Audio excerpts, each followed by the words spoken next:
Bangladesh has a parliamentary democracy, and you are all aware of that.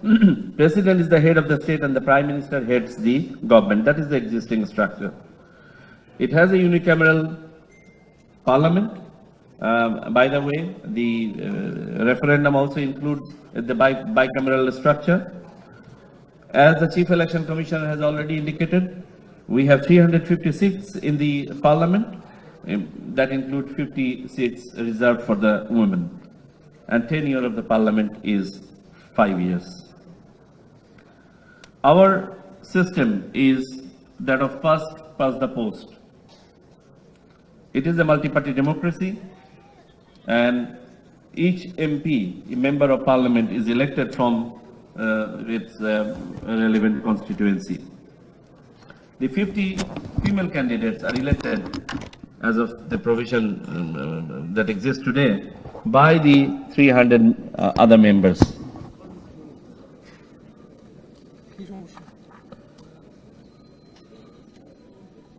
Just to add with the Chief Election Commissioner, the schedule was declared on 11th of December.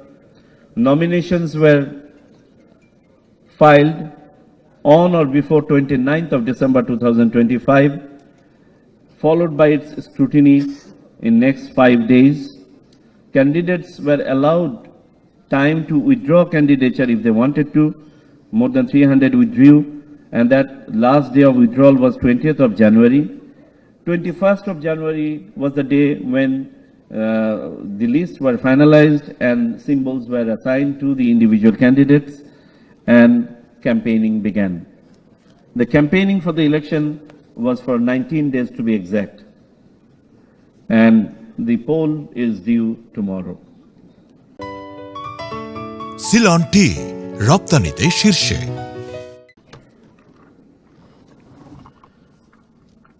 We have approximately 128 million voters, and given the number in 2026, the election in Bangladesh is the largest election anywhere in the world. I know the international election management bodies have gone through a hectic schedule in 2024-25, which was known as super year for election, but this is super year for Bangladesh and maybe for many more.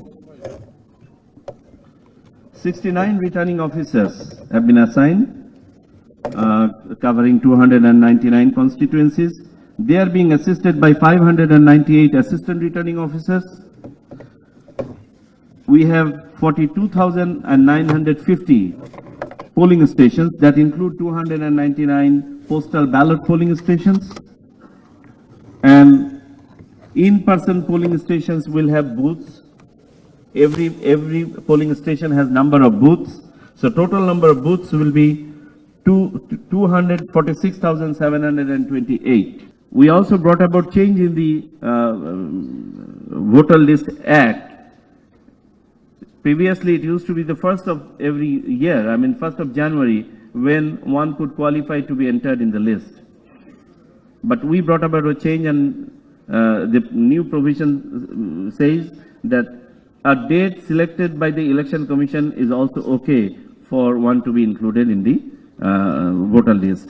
And accordingly, 15th of October has been the date we selected, and we have been able to include more than 1.2 million young voters in the list who would have been otherwise dropped out if we maintained the previous law. So, updating of the voter list was our first of the activities, and just to include one more line, we also found more than 2 million deads in the voter list. So we could drop them out. There was a increasing difference between the number of female voters with that of the male voters. Female voters were almost 3 million lesser in number than the male voters. After intense activities and awareness programs, we have been able to reduce that gap significantly. Our next activity was primary selection of the polling stations, and as you know, these go through continuous upgradation and checking, because and it goes through a change even in the last hour. depending on who is vying where and whether or not a particular candidate has influence over an area or not. He will ensure a right for voting for the overseas Bangladeshis. And he said, we have been making this commitment, but we have never been able to implement it. We want implementation this time, and we want adoption of an affordable system.